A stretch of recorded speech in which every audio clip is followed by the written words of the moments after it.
Greetings, graphics coder. I hope things are fine with you. Let us look at the rectangle calculator here and learn about functions a little bit. All we're going to do is have a couple input variables, width and height, and we're going to have area, which is equal to, I'm going to abbreviate width and height, so W and H, that, and the perimeter, that, in other words, how far it is around the rectangle, is equals to 2 times W plus H, or 2 W's and 2 H's, right? Finally, the diagonal is going to be equal to, let's get that in there to make it look a little better. Diagonal is going to be equal to the square root, actually, of W squared plus H squared. Square root. All right. So let's go take a look at how we can do that in this snap system. So got it set up here. I have added the variables. I'm going to add one more variable called diagonal. Not going to worry about this for this one. Generally, we want to use for this sprite only if we can. We want to keep it local if we can, but we're not going to worry about it here as we're just learning. All right, so we have our variables in place. I'm going to make them, here are the input variables and here are the output variables. And so we can edit there. We have two sprites here, two buttons. Let's go to the edit button and add some text there. What do we need to add? Well, we need to, when that thing is clicked, button, typically we go by the clicked event, right? When I am clicked, where am I? There I go. When I am clicked, we're going to ask some questions to get some values, those two values. We're going to ask something like enter width, and we're going to wait for that answer. We're going to again ask, after that we'll ask enter height, and we'll wait for that answer. When we get the answer, we want to set it into the variable width and height. So we're going to right away, we're going to set width right there. I'm just going to duplicate this guy here and down into here. And height will go to, not that, but the actual value that was entered. Where is it? Answer. So there's the ask, and then Snap puts it into this answer variable, system variable. So each time we'll do that, we'll join these together. So we get two prompts here, and then the values should then be set. Then we'll do some calculations. So we'll go to the Go button here. And similarly, for the Go button, we will also do a when I am clicked type deal. When I am clicked, there we go. And we're just going to, now we're going to do some functions. The fun part, and we can kind of put these anywhere. Let's just put them here just so we can find them easy on the first category. Maybe they would work under operators. We could add our own category, but we'll just put them here for this time. We're going to make a block here. This is a function, and we're going to call this compute area.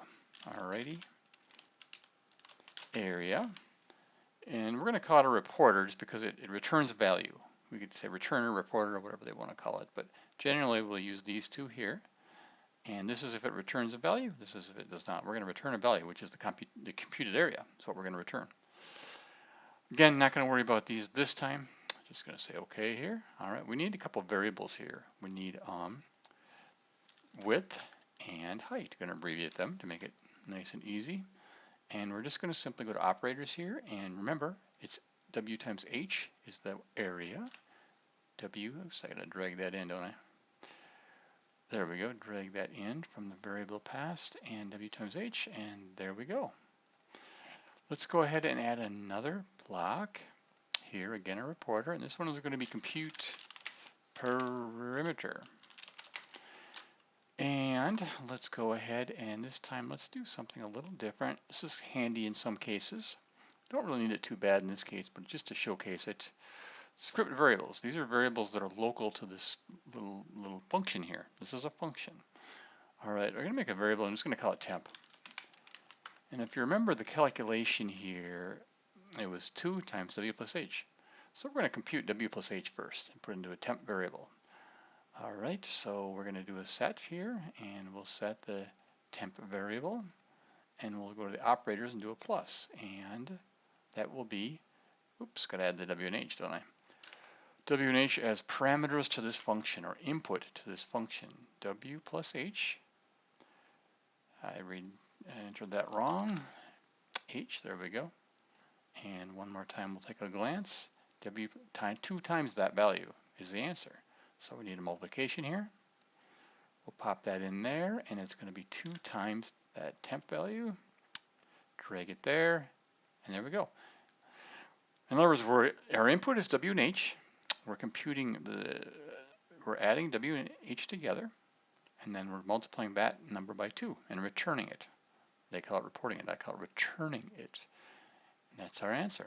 That satisfies this equation here, 2 times W plus H, right? All right. One more block here, compute diagonal, and I don't know why it's sitting there right like that, but let's do it again here. All right, let's say make a block here and compute diagonal. And we will do it as a reporter again.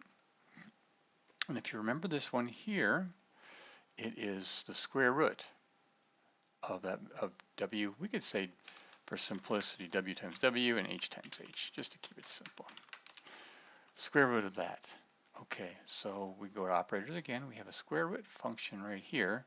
And note that we can get many, many different things here. Sine, cosine, floor, different functions. We're going to use square root, though, for our computation.